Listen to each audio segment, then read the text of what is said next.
Welcome back to the American College of Surgeons Bulletin Brief from the front lines, Surgeons' Voices. With me today, it's with immense pleasure that I welcome back to our program my good friend, Dr. Lenworth Jacobs, like me, formerly on the Board of Regents, which is how we got friendly.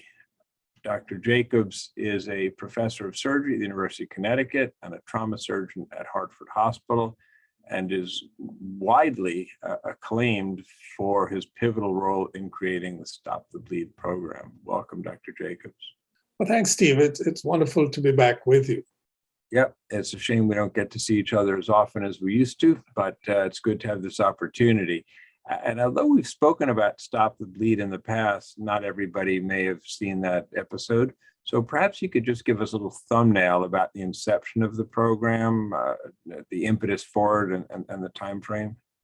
The start of it followed Sandy Hook with that shooting in Connecticut of children. And that galvanized the Board of Regents, which you remember we were there then, and got the charge to do something. And that really allowed us to reach out to multiple groups in the government and in the private sector, law enforcement, the military, the FBI, Homeland Security, and probably most important, the White House.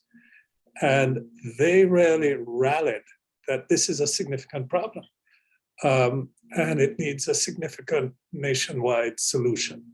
So we got a presidential directive, which is a very unusual thing. Those are usually reserved by the president of the country to do things that affect the public's health, like COVID or Ebola or AIDS.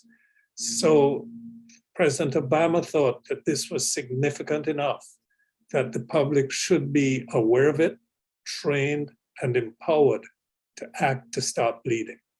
So he thought that it should be similar to CPR. So the public knows about CPR, they're empowered to act. The public should know about stopping bleeding and be empowered to act. So one small difference between CPR and Stop the Bleed is the need for some kit, for some equipment besides one's own body to apply pressure and to breathe. And how did you go about assembling the equipment, distributing the equipment, which of course has a certain financial impact, as well as the need to put the kit in a visible, readily accessible place where people, and then train people how to use it? Well, we worked with partners, and the biggest partner was the military. So the Assistant Secretary of Defense with health responsibilities worked with us, and the head of the Navy SEALs, Dr. Frank Butler. And what happened was that we borrowed a copy from their page book. So each soldier that goes to war is trained and carries a kit on them. And if a soldier is injured, they stop, deal with that patient, and then move on and call for help. So that's the concept of an immediate responder. So we use the equipment that the military had, and that is really three things. It's a tourniquet, a hemostatic dressing, and then some kind of bandage to hold the dressing on. We added a couple of things. We added a pair of gloves because obviously civilians don't walk around with military gloves. So there are gloves in each kit, and a booklet telling people how to use it, what to do in very simple, really graphic language. So this kit with the instruction book is put somewhere, and that means two additional elements are needed. One, training people how to use it, and maybe you can tell us about not specific events necessarily, but the magnitude. How many people in the U.S., out of the U.S., have been trained to use it? We'll start with that part, and then I'll have a follow-on question about some examples where it's been used. Well, it's a good question. We was a challenge. We wanted to train the country. And we have now trained 1.8 million people. And then 97,000 instructors in 130 countries. and all 50 United States. So it's moving.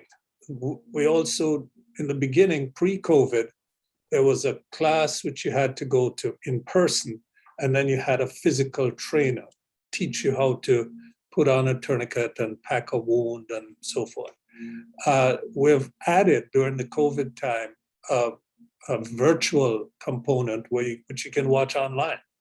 And then you can go to local firehouse, hospital, wherever, and get the hands-on components. So that has been very helpful in keeping things going.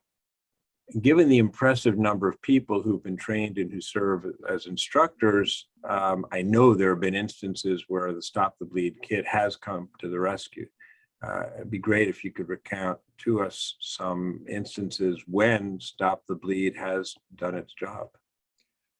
You know, it's unfortunate and also timely, but literally today, about 20 minutes before this call, I got an email from a nurse who was on duty in the emergency department at the hospital that took care of the terrible crash in Wisconsin, where 5 or 6 people were multiple people were run down, but 5 or 6 people were killed. And she said that at least 2 people had fractured femurs with lacerated femoral arteries. Both of them were treated with Stop the Bleed kits and tourniquets and survived. So that literally just happened. And then the other thing is that over the last number of years, the information is anecdotal, but we frequently get information from law enforcement and just regular ordinary citizens that they've been involved. Interestingly, a lot of these are not either terrorist acts or sort of personal violence acts. They're cut with a kitchen knife, falling off a high bar, or cut with a chainsaw. So it's all the same. If you're bleeding profusely, as we say, you have to keep the blood inside the body till you get to a place, a hospital, where somebody can definitively repair it. And that's really been working quite well. Probably another thing which is very interesting, the state of Texas now has laws which train people, put equipment and train people in the school systems. In Georgia, it's the same kind of thing. And then very recently, the city of Chicago put in a ordinance or a regulation, and they're going to be putting in 1,070 kits in 390 city buildings, and involving Chicago Fire, Chicago Police, City Hall, the public libraries. And so that's very important, because now there'll be availability. There's 2 components. You have to train people, and then they have the kits to use if they're in a situation. So again, they're in stadiums, at Patriot Stadium, for instance, throughout that, a lot of malls and convention centers. So it is definitely becoming more and more available. And we just recently partnered with Amazon, and they're training their people, their personnel in warehouses in the United States and Canada. And then a very interesting one is the Lewis Tree Company. And you say, why is that?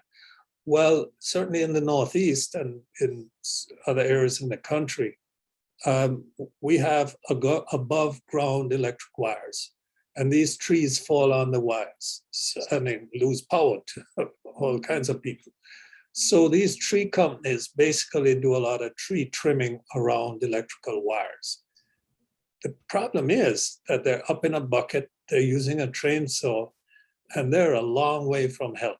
They have to come down to the ground. Somebody has to get them from there to a hospital. So they're working with us and training their linesmen and people in Connecticut, in Maryland, and Florida.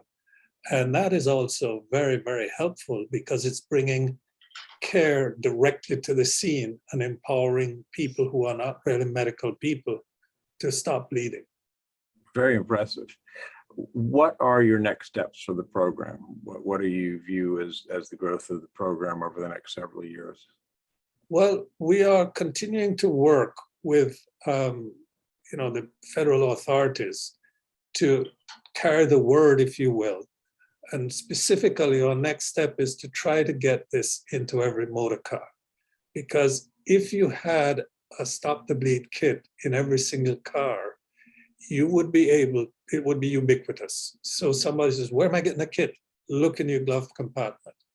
And we've been working with NHTSA and other motor car companies to try and get this in place. The problem is a logistics one. There are 17 million motor vehicles that come off the line every year. And 17 million multiplied by any number is a big number. So it's happening slowly. I do think it will happen because that would be a major, major step.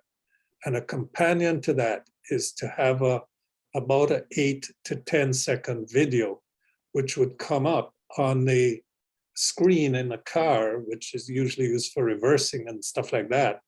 And will teach you in 8 to 10 seconds how to put on a tourniquet, how to pack a wound. And that is a companion piece to the virtual video, which we're already using. Well, you've done great work. You know, I've been a huge fan of yours all these years. I think this program is one of those once in a generation things that is, you think of it and you say, well, that's intuitive, but on the other hand, nobody thought of it before. So it's not that intuitive. It really is paradigm shifting, innovative. And as you recounted just from Wisconsin, you know, at least 2 lives were saved earlier today, or recounted earlier today, the 2 lives were saved by having the kits available. So it's tremendous work. Kudos to you and everybody else involved, of course, in the Stop the Bleed program. And I look forward to its continued growth and continued benefits to society at large in the US and around the world. Thanks so much. You know, and I would like to give a big shout out to, Jimmy Dodd and the people at the American College of Surgeons, and also to the leadership of the Committee on Trauma. They've really taken this on. And now they're what they call Stop the Bleed champions. So there's a vice chairman of every state who's sort of taken on the responsibility to try and move it in each state. So thank you to them. They're the ones who have really done the heavy lifting on this. And, Eileen Dodd, Ronnie Stewart, Jeff Kirby, they need a real thank you for their work. So thank you. Well, we are in fact going to be speaking with Dr. Kirby in the next couple of weeks, so we'll get to hear from him as well. But it's great that you're recognizing those folks. I extend to each of them that you named my appreciation for everything they've done. And looking forward to our next conversation. Who knows, hopefully in person someday soon. I hope so. Look forward to it. Thank you so much, Steve. You've done wonderful work in bringing this before the fellows of the college. Thank you. Thanks.